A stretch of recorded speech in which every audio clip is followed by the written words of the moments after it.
The brass door knob wouldn't turn. I tried my key again, thinking maybe I'd grabbed the wrong one in my rush this morning. Nothing. The familiar worn metal that had opened this door every day for 3 years now felt foreign in my hand, useless as a toy. Mrs. Chun, I called through the door, knowing she was home. Her Mercedes sat in the guest spot, gleaming like a predator in the afternoon sun. The door seems to be stuck. Footsteps approached from inside, deliberate, unhurried. The click of designer heels on marble, then her voice dripping with satisfaction. It's not stuck, Priya. I've had the locks changed. My laptop bag slipped from my shoulder. 12 hours of meetings, presentations, and corporate politics, and now this. Excuse me. The door opened just enough for me to see her face, perfectly made up as always, lips curved in that smile that never reached her eyes. Behind her, I could see my home. Our home, the place where Daniel and I had built 3 years of memories. You heard me, she said, examining her manicured nails. Someone like you doesn't belong in my son's life. I tried to be patient, but enough is enough. Someone like me, the words hit with familiar precision. The girl from the wrong side of Boston, the scholarship student who dared to marry her precious son. The nobody who'd somehow tricked Daniel into love.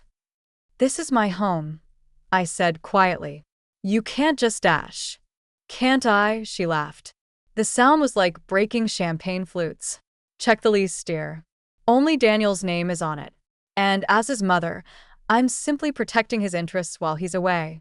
Daniel's in Singapore for 2 weeks on business, unreachable for another 6 hours due to time zones. She'd planned this perfectly. My belongings are in storage, she waved a hand dismissively. I've had everything relocated. You'll receive the details once you accept reality and stop embarrassing yourself.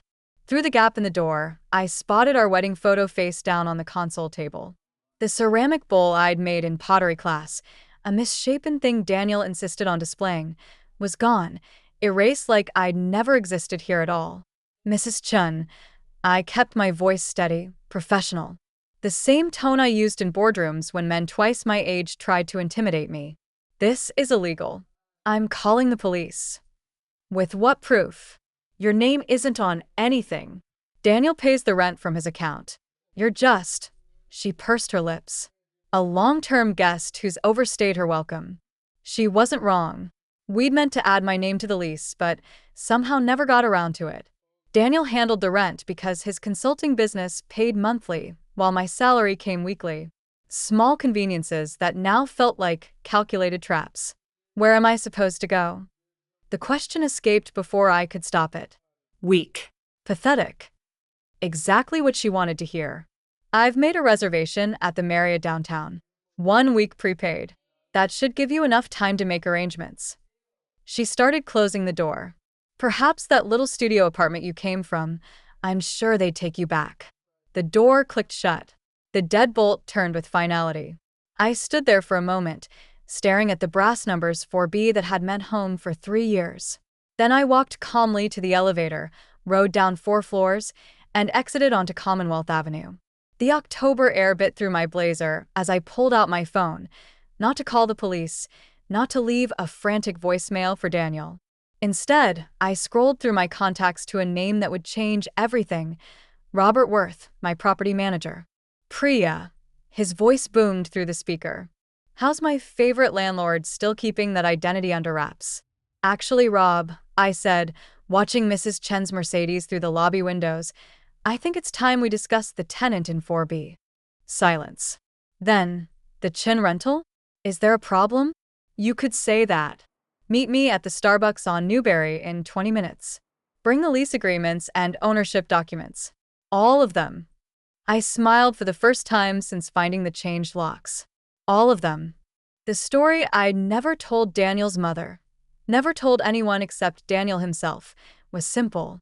I'd bought the building 2 years before meeting her son, a foreclosure property in Back Bay that everyone said was too ambitious for a 26-year-old financial analyst. But I'd seen potential where others saw problems.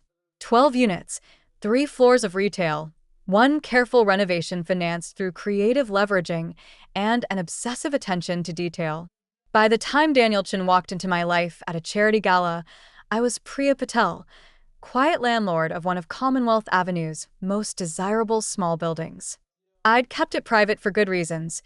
The looks I got when people discovered my success, the sudden friends who appeared with investment opportunities, the man who went from dismissive to desperate in the span of a conversation. Daniel had fallen for me thinking I was just another young professional trying to make it in Boston.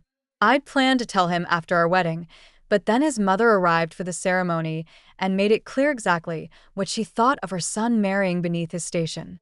So I'd stayed quiet, let her believe I was the gold digger she'd cast me as. Even convinced Daniel to keep our finances separate, to handle the rent himself. Anything to maintain the fiction that protected our relationship from becoming another transaction. Now, sitting across from Rob in a crowded Starbucks, I spread the documents between us like tarot cards revealing the future. She changed the locks, I explained, showing him photos I'd taken. Moved my belongings to storage. Says I have no legal right to be there. Rob's face went through several shades of red. She what? But you own the entire building.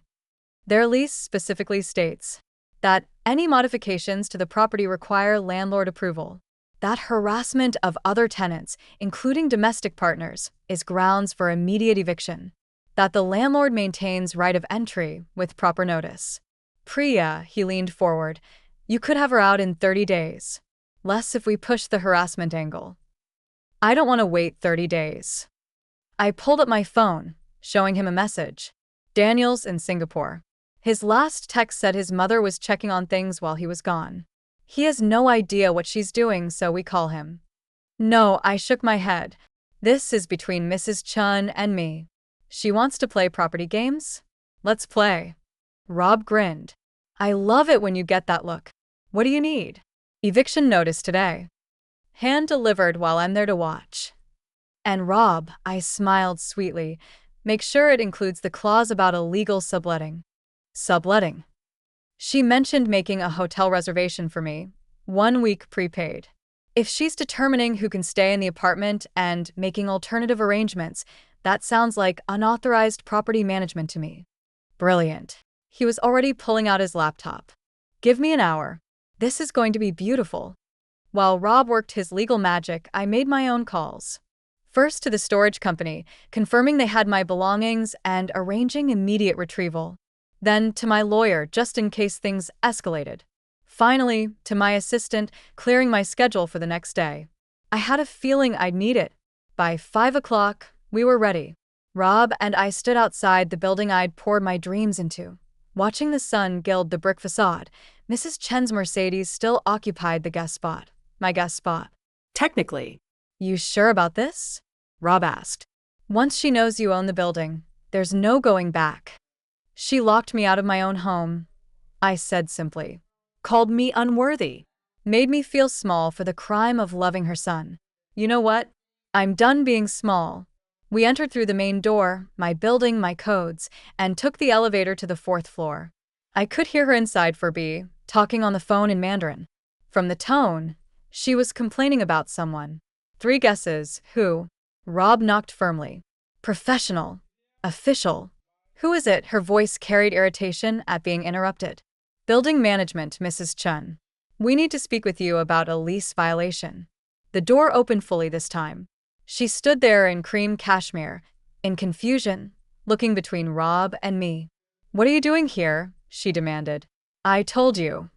Ma'am. Rob interrupted smoothly, handing her the envelope. This is an official notice of eviction for violations of your lease agreement, including but not limited to unauthorized changes to the property, harassment of a domestic partner, and attempted illegal subletting. She laughed. Actually laughed. This is ridiculous. You can't evict me. I'll call the landlord. You're looking at her, I said quietly. The silence stretched like spilled honey. Mrs. Chen's face went through a remarkable journey. Confusion, to disbelief, to something approaching fear. That's impossible. You're nobody. A scholarship student who grew up in Roxbury. You work at a mid-level firm making maybe $70,000. Actually, I left that firm 2 years ago to manage my properties full-time. I stepped past her into my apartment and my building. That nobody from Roxbury bought this building before I ever met your son. That scholarship student invested every penny into something worthwhile, instead of wasting it trying to impress people who'd never accept her anyway. I walked to the mantel where our wedding photo lay face down. Set it upright. Daniel knows. Of course he loves that I'm successful. Loves that I did it myself. But you were so busy seeing what you wanted to see that you never asked the right questions. This is a trick, she whispered. You're lying. Rob. I nodded to my property manager. Would you mind showing Mrs. Chin the ownership documents? I think she needs to see them. While Rob spread papers on my dining table, the one she'd always criticized for being too modern, I retrieved my phone and finally called Daniel. It was 5:30 a.m. in Singapore, but he answered on the second ring. Babe, is everything okay? Mom said she was checking on the apartment. Daniel, I said calmly, putting him on speaker. Your mother changed the locks and tried to evict me from our home. She what? She's here now. We're serving her with eviction papers. Eviction? But she doesn't have any authority. He stopped. I could hear the moment understanding dawned. Oh God. The building. You own the building. Every brick. I confirmed. His mother snatched the phone. Daniel. Daniel. She's lying. This woman has fooled you. Mom. His voice cut through her hysteria like ice. I've seen the deeds. I've been to the property management meetings. I know exactly who owns that building and exactly how hard she worked for it. What I don't know is why you thought you had the right to lock my wife out of her own property. Your wife. She turned to me, eyes wide. But you aren't married. I would know. I pulled out my wallet, extracting the marriage certificate we'd kept private for 6 months. Vegas, 2 witnesses, and Elvis. We were going to have a proper ceremony when you learned to accept me. Guess that's not happening now. She sank onto the couch. My couch. The one I'd reupholstered myself. Looking every minute of her 60 years. You can't do this. I'm his mother. And I'm his wife. His partner. The woman he chose. I sat across from her, suddenly exhausted. Do you know why I never told you about the building? Never corrected your assumptions about my success? She didn't answer, but her hands trembled in her lap. Because I wanted you to like me for me. Not my money, or my property, or my success. Just me. The woman who loves your son, who makes him laugh, who holds him when his anxiety gets bad, and reminds him to take breaks when he's overworked. But you're not, she stopped, maybe finally hearing how it sounded. Not what? Not Chinese, not from the right family, not the daughter-in-law you dreamed of. I shook my head. No, I'm not. But I'm the one he chose. And you know what? I'm done apologizing for it. Rob cleared his throat. The eviction notice gives you 30 days, Mrs. Chen. Given the circumstances, I'd suggest you start looking for alternative arrangements immediately. She stood on shaky legs, gathering her purse with as much dignity as she could manage. At the door, she turned back. Does Daniel know what kind of person you really are? Vindictive. Cruel. Protective, I corrected. Of my home, my marriage, and my life. You called me unworthy. Fine. But you don't get to lock me out of my own building and expect no consequences. I'll contest this. I'll hire lawyers. With what grounds? You violated multiple lease terms. It's all documented. I held up my phone, showing the recording app, including this conversation.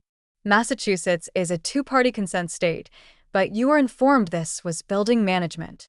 Business. She left without another word. Rob helped me change the locks back legally, with proper documentation. By the time we finished, my belongings had been delivered from storage, haphazardly packed in boxes labeled with my maiden name. You okay? Rob asked as we surveyed the mess. I will be. I picked up the ceramic bowl. Ugly and beloved.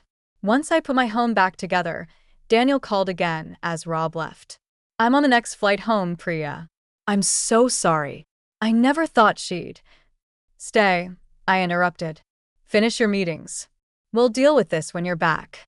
But she's my mother. My responsibility. No. I cut in.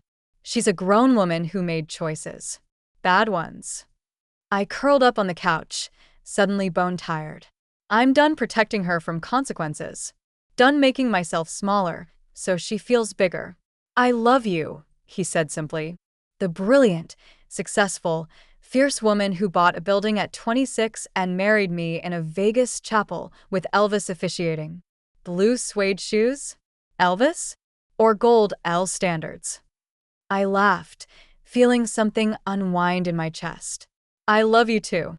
Even if your mother thinks I'm a gold digger. Technically, wouldn't I be the gold digger? You own an entire building. I just have a consulting firm and excellent hair. Excellent hair is important, I agreed.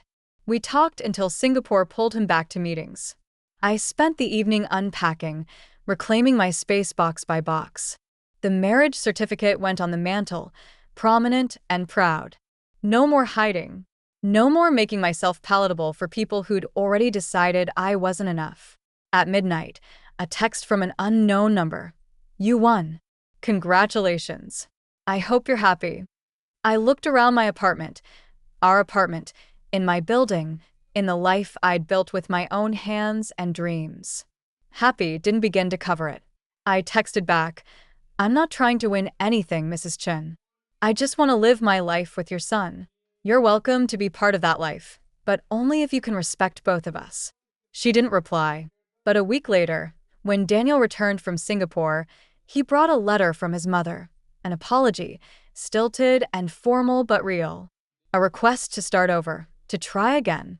What do you think? He asked, watching me read. I thought about locked doors and cruel words, about assumptions and judgments, and years of feeling not quite good enough. Then I thought about second chances and the possibility that people could grow. I think, I said slowly, she can start by applying for a new lease, market rate, with a clear understanding that harassment will not be tolerated. You're giving her another chance. I'm giving us all another chance. But this time no hiding, no pretending. She deals with who I really am or she doesn't. Her choice. He kissed me then, in our home that was finally fully ours. Have I mentioned you're brilliant? The building ownership might have been a clue. That too. But I was thinking more about your heart, big enough to give second chances even when they're not deserved. Mrs. Chen moved back in 2 months later. Different unit, 2A, with a view of the courtyard instead of the street. She paid her rent on time, kept her opinions mostly to herself, and slowly, carefully began to see me as more than the sum of her prejudices. The building had taught me patience. After all, some structures needed complete renovation. Others just needed time and the right conditions to reveal their true potential. Even mothers-in-law,